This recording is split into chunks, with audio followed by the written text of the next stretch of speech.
yang lengkap. Jadi lengkapnya itu Nabi Ayub udahlah ganteng, soleh, kaya, kepala suku, istrinya cantik, solehah, anaknya banyak, laki-laki semua. Itu Nabi Ayub. Terus pokoknya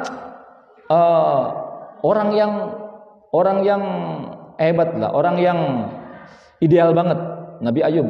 Berbagai macam kebaikan ada pada Nabi Ayub. Jadi berbagai macam kebaikan ada Nabi Ayub. Udahlah, muda, ganteng, kaya, soleh, ahli ibadah, istrinya cantik, soleha, kemudian anak-anaknya baik-baik, soleh-soleha. Itu Nabi Ayub. Nah, tapi dia rajin ibadah. Nabi Ayub itu rajin ibadah. Tiap malam Nabi Ayub itu bersujud kepada Allah. Siangnya Nabi Ayub itu suka berpuasa. Yaitu Nabi Ayub. Sampai membuat iblis itu iri, membuat iblis itu hasud dan minta izin kepada Allah. Wahai Allah, Ayub itu rajin ibadah karena dia punya segalanya. Karena dia punya kekayaan, dia punya kekuatan, dia punya pengaruh, dia kepala suku juga. Coba kalau dia itu sengsara, dia nggak bakalan bisa khusyuk ibadah. Kalau dia sengsara, dia khusyuk ibadah sekarang karena fasilitas semua ada. Kemudian apa maumu? Saya mau uji Ayub, saya mau jerumuskan Ayub. Kata Allah, silakan. Dia iblis minta izin kepada Allah, kemudian diizinkan oleh Allah. Maka di hari pertama iblis meniup daripada semua kebun-kebun Nabi Ayub. Semua hewan ternak Nabi Ayub ditiup oleh iblis dan keluar api dari situ. Semua hewan ternaknya, semua kebun-kebunnya, semuanya terbakar semuanya. Ludes semua harta Nabi Ayub, hilang dalam satu hari. Nol Nabi Ayub. Hari kedua, ketika anak-anaknya Nabi Ayub kumpul, kan suka makan bareng, pagi-pagi kumpul makan bareng, dikasih makan sama istrinya, sama ibunya, kemudian mereka kumpul makan. Ketika mereka semua kumpul makan, kemudian tiba-tiba rumah yang ditinggali itu oleh anak-anak Nabi Ayub itu runtuh dan menimpa semua anak-anak Nabi Ayub, meninggal semua. Semua meninggal semua. Dan ketika Nabi Ayub ketika kemarin semua kebunnya terbakar, hewan ternaknya semua mati, ribuan hewan ternaknya mati. Ada orang yang laporan, wahai Ayub, hartamu habis semua, terbakar, terjadi kebakaran yang luar biasa. Semua kebunmu terbakar, semua hewan ternakmu mati. Nabi Ayub hanya mengatakan inna lillahi wa inna ilaihi raji'un. Terus Nabi Ayub sholat lagi, enggak terpengaruh sama sekali. Enggak terpengaruh sama sekali Nabi Ayub. Jadi terjadi kebakaran, semua dilaporkan bahwasanya semua hartanya habis, enggak terpengaruh. Ketika anaknya mati, Nabi Ayub lagi sujud sholat. Ada orang yang laporan setelah Nabi Ayub salam, Nabi Ayub tidak juga terpengaruh, hanya mengatakan inna lillahi wa inna ilaihi raji'un. Kami dari Allah dan akan kembali kepada Allah. Udah selesai. Nabi Ayub lanjutkan lagi sholatnya. Hanya pula sara, jenazahnya udah selesai, lanjutkan. Besoknya Nabi Ayub beliau tiba-tiba badan Nabi Ayub itu panas. Tiba-tiba Nabi Ayub itu mendapatkan cobaan berupa penyakit gatal-gatal pertamanya. Gatal-gatal di seluruh tubuhnya, kemudian terjadi panas, melepuh panas sampai terus setiap hari semakin memburuk, sampai badannya itu konon dalam satu riwayat disebutkan sampai mengeluarkan bau anyir yang busuk. Walaupun ya ujian yang menimpa kepada para nabi itu tidak akan mengurangi daripada derajat daripada kenabian. Jadi Nabi Ayub itu sampai dalam satu keterangan disebutkan mengeluarkan bau anyir yang busuk, sehingga orang-orang nggak nyaman. Akhirnya dibuang, Nabi Ayub itu dibuang. Jadi beliau mengungsikan diri ke pinggir kota, Tidak ada orang yang mau menemani Nabi Ayub kecuali istrinya yang sangat setia. Istrinya itu yang bernama Rahmah itu sangat setia. Istrinya itu terus menemani Nabi Ayub. Istrinya menemani Nabi Ayub. Nah, terus lama sampai disebutkan bahwasanya dalam satu riwayat itu disebutkan bahwasanya badannya Nabi Ayub itu semakin kurus. Digerogoti oleh ulat-ulat di situ, digerogoti oleh ulat-ulat. Nah, tapi Nabi Ayub selalu beribadah kepada Allah.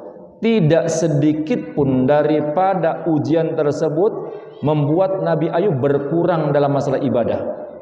Tidak sedikit pun daripada ujian yang diterima oleh Nabi Ayub membuat Nabi Ayub kurang bersyukur kepada Allah Subhanahu wa taala.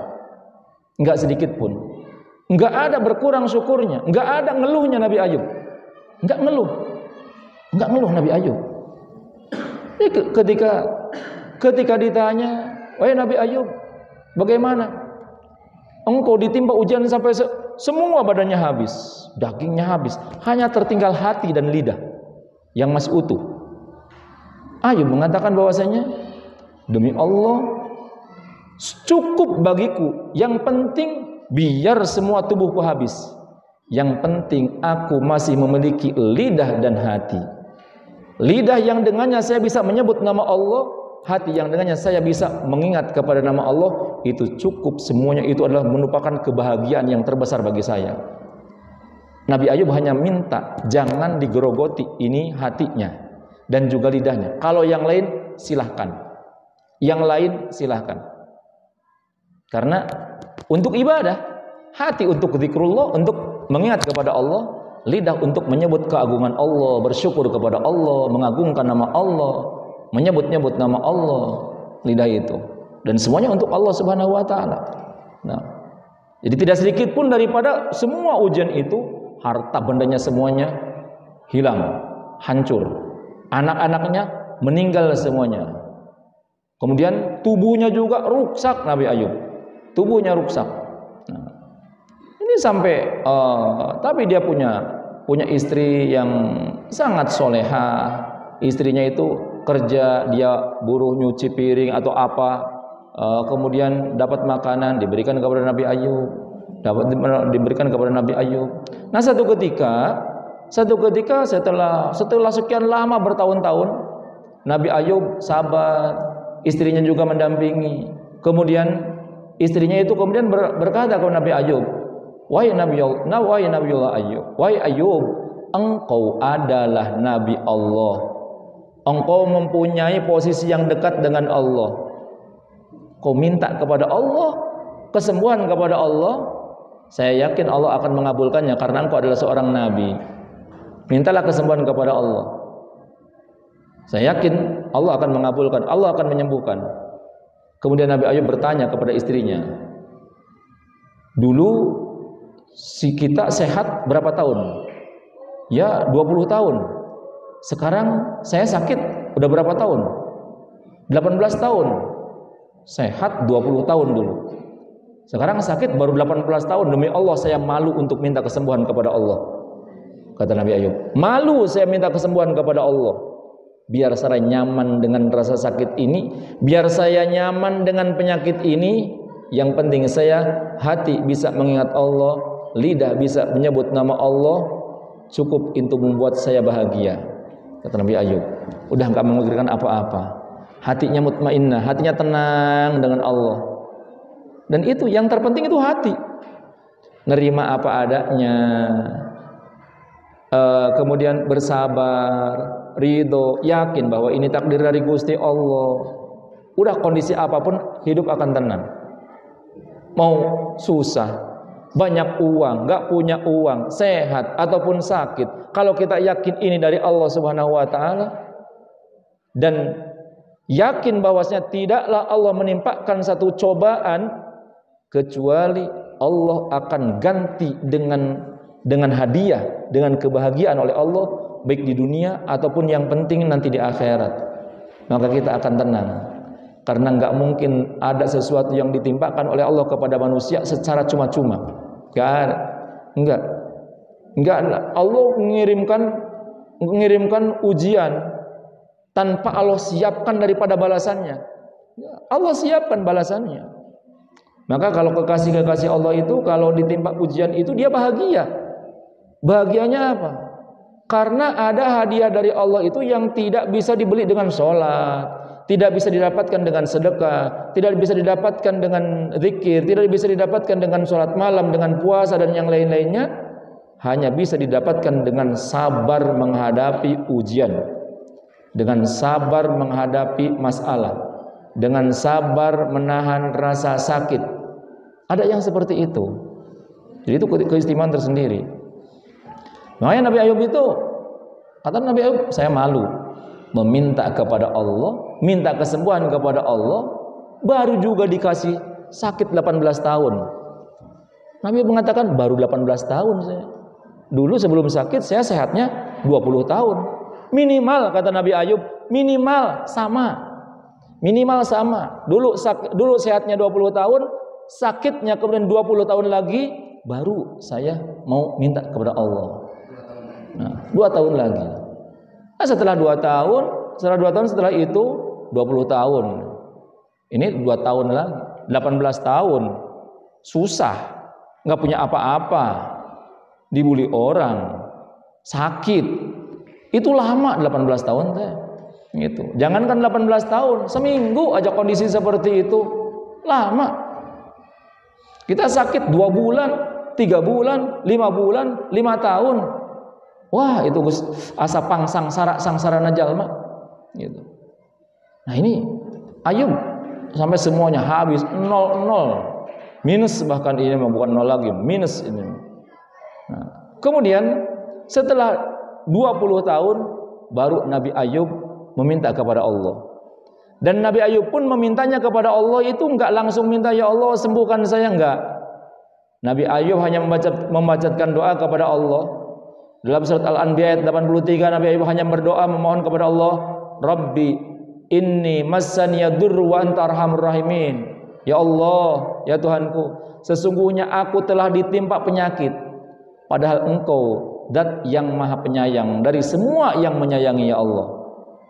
Rabbi inni massaniya durru wa anta arhamur rahimin. Ya Allah, ya Tuhanku, saya ditimpa penyakit, ya Allah. Ngadu sama Gusti Allah.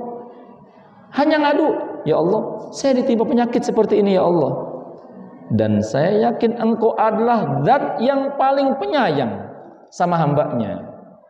Hanya itu. Doa Nabi Ayub hanya itu, enggak minta sembuh, hanya laporan saya sakit. Engkau maha penyayang. Udah. Nah, dan Allah ketika Nabi Ayub mengatakan seperti itu, laporan curhat kepada Allah. Ingat ya, Nabi itu curhatnya kepada Allah. Dan ketika Nabi Ayub curhat kepada Allah bahwasanya saya sakit, padahal Engkau maha penyayang, ya Allah. Jadi Nabi Ayub itu enggak langsung minta sembuh karena barangkali sakit ini lebih baik bagi saya. Allah tuh sayang sama saya. Ayub yakin Allah sayang sama saya. Saya dikasih sakit karena Allah sayang sama saya. Gitu. Mungkin boleh jadi karena ini Nabi untuk naikkan derajat. Tapi kalau orang-orang biasa dikasih sakit untuk menghapuskan dosa, untuk akan diberi hadiah. Kalau para nabi untuk menaikkan derajat. Dan itu luar biasa, akan berlomba-lomba untuk mendapatkan derajat yang tinggi. Saya diberi sakit, ya Allah, Engkau maha penyayang. Artinya karena Engkau maha penyayang kepada hambanya, kalau memang kesembuhan baik untuk saya, sembuhkan. Kalau memang sakit baik untuk saya, biarkan sakit, tapi saya bisa nerima. Maka Allah pun kemudian mengatakan, wahai Ayub, urkud birijlik, hadza mugtasalun baridun wa syarab. Allah berfirman, wahai Ayub, urkud birijlik, hantamkanlah kakimu ke tanah. Begitu dihantamkan ke tanah, maka hadza mugtasalun baridun wa syarab. Maka inilah keluar air dari hantaman kaki Nabi Ayub itu, keluar air yang sangat sejuk untuk mandi dan untuk minum. Dan Nabi Ayub pun kemudian minum dari situ, mandi dari situ, dan saat itu juga Nabi Ayub sembuh. Nabi Ayub sembuh dari berbagai macam penyakitnya. Nah, setelah sembuh, setelah sembuh, kemudian udah ganteng kembali, jadi gagah kembali. Sampai istrinya aja nggak kenal gitu, karena istrinya kan lagi kerja. Istrinya itu sempat ketika Nabi Ayub itu sakit, istrinya nyari kerja, nyari makan, nggak ada yang memperkerjakan. Sampai akhirnya dia bingung bagaimana cara memberi makan untuk suaminya. Akhirnya dia nekat, dia potong rambutnya, dia jual rambutnya kepada orang lain. Dia jual rambutnya, kemudian dia bawa makanan dengan menjual rambut. Diserahkan kepada Nabi Ayub, ditanya, dari mana ini? Pertamanya ya saya kerja. Masa kerjakan, katanya enggak ada yang memperkerjakan. Akhirnya terus terang, motong rambut, menjual rambut. Marah Nabi Ayub. Marah Nabi Ayub, sampai diusir, sempat diusir itu si istrinya. Kemudian ketika diusir, Nabi Ayub sampai bernadar bahwasanya nanti kalau saya sehat kembali, kalau mau kembali, saya akan pukul engkau 100 kali pukulan, akan cambuk 100 kali cambukan. Nah, begitu istrinya kan ingat aja sama Nabi Ayub. Begitu ingat aja sama Nabi Ayub, kemudian balik lagi ke tempat itu, nggak ada. Ayub mana? Ayub, ada seorang laki-laki gagah, ganteng. Nanya, kau tahu nggak orang yang sakit yang di sini itu?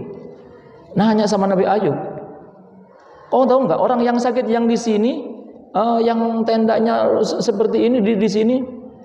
Yang ditanya suaminya, itu suamiku, kata itu. Kemudian kata Nabi Ayub, nah akhirnya diterangkanlah bahwasanya, diterangkan begini.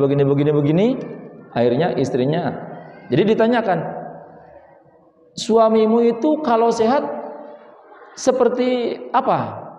Kata istrinya, suami saya kalau sehat ya rada mirip-mirip kamulah gitu, mirip-mirip kamulah. Wahai istriku, sayalah Ayub suamimu. Ya, akhirnya berangkulan. Nah, setelah itu kemudian orang-orang dengar Nabi Ayub itu sembuh. Orang-orang dengar Nabi Ayub sembuh.